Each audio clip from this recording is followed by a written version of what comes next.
नमस्कार मित्रांनो. तर आजची माहिती शेतकऱ्यांसाठी अत्यंत महत्त्वाची आहे. महाराष्ट्र शासनाच्या कृषी, पशुसंवर्धन, दुग्ध व्यवसाय विकास व मत्स्य व्यवसाय विभागाने 3 ऑगस्ट 2026 रोजी एक महत्त्वाचा शासन निर्णय जारी केला आहे. या शासन निर्णयामध्ये ॲग्रिस्टॅक म्हणजेच ॲग्रिस्टॅक योजनेतील डिजिटल क्रॉप सर्व्हे DCSMH च्या अंमलबजावणीच्या कार्यपद्धतीमध्ये सुधारणा करण्यात आली आहे. चला तर मग या GR मध्ये नेमके काय बदल करण्यात आले आहेत ते सोप्या भाषेत समजून घेऊया. नंबर 1, पीक पाहणीची प्रक्रिया कशी होणार. तर शासन निर्णयानुसार हंगामाच्या पहिल्या दिवसापासून पीक नोंदणीची प्रक्रिया सुरू केली जाणार आहे. पीक पाहणी सहाय्यकाची नोंदणी आधार क्रमांकाशी जोडलेल्या मोबाईल क्रमांकावर येणाऱ्या OTP प्रमाणीकरणाद्वारे केली जाईल. तसेच संबंधित मोबाईल उपकरणाचे IMEI बाइंडिंग केले जाणार आहे. नंबर 2, ओनर प्लॉट म्हणजे काय.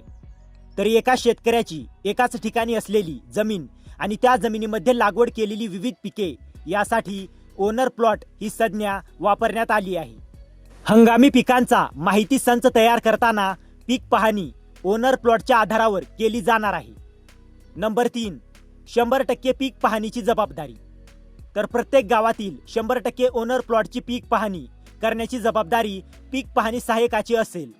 तर 100% पीक पाहणी सहाय्यकाकडून करून घेण्याची जबाबदारी ग्राम महसूल अधिकाऱ्यांची असेल. विशेष म्हणजे 100% ओनर प्लॉटची पीक पाहणी गटाच्या बांधापासून 20 मीटरच्या आत जाऊन करायची आहे. नंबर 4, पीक पाहणी सहाय्यक कोण असू शकतो. तर तहसीलदार स्तरावर प्रत्येक 1000 ते 1500 ओनर प्लॉटसाठी सहाय्यकाची नियुक्ती केली जाऊ शकते. यामध्ये कोतवाल, ग्राम रोजगार सेवक, आशा सेविका, MSRLM कर्मचारी, CSC चालक तसेच इतर विभागातील ग्रामस्तरीय मानधन तत्वावरील कर्मचारी यांचा समावेश आहे. हे कर्मचारी उपलब्ध नसल्यास माय भारत पोर्टलवर नोंदणीकृत नेहरू युवा स्वयंसेवक यांची देखील नियुक्ती करता येईल. नंबर 5, एका सहाय्यकाकडे किती काम असेल. तर हा मुद्दा विशेष महत्त्वाचा आहे. एका सहाय्यकाकडे जास्तीत जास्त 1500 ओनर प्लॉटचीच जबाबदारी देता येईल. कोणत्याही परिस्थितीत 1500 पेक्षा जास्त ओनर प्लॉट एका सहाय्यकाकडे देता येणार नाही. ज्या गावात 1500 पेक्षा जास्त ओनर प्लॉट असतील तिथे एकापेक्षा जास्त सहाय्यकांची नियुक्ती करता येईल.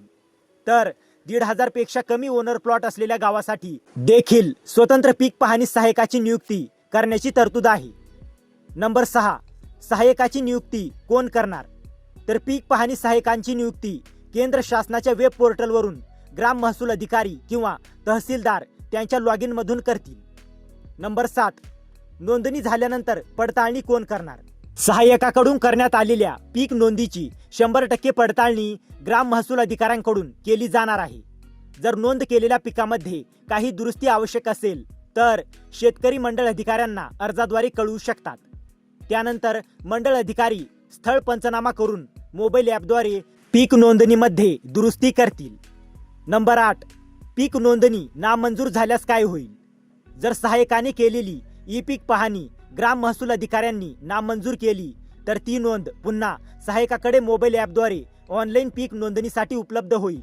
आणि जर ग्राम महसूल अधिकाऱ्यांनी एखादी पीक नोंद 2 वेळा नाकारली तर मंडळ अधिकारी स्वतः मोबाईल ॲपद्वारे त्या पीक नोंदीची पडताळणी करून नोंद करतील. नंबर 9, सर्वात महत्त्वाचा मुद्दा, सहाय्यकाला किती मानधन मिळणार. तर शासन निर्णयामध्ये पीक पाहणी सहाय्यकासाठी मानधनाची तरतूद करण्यात आली आहे.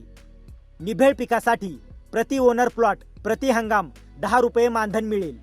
तर मिश्र पिकासाठी प्रति ओनर प्लॉट प्रति हंगाम 12 रुपये मानधन मिळेल. हे मानधन सहाय्यकाने दिलेल्या बँक खात्यामध्ये महसूल विभागाकडून ऑनलाईन पद्धतीने वर्ग करण्यासाठी कृषी विभागाकडून जिल्हाधिकाऱ्यांना SNS पार्श्व प्रणालीद्वारे निधी उपलब्ध करून देण्यात येईल. आणि नंबर 10, जुने नियम काय.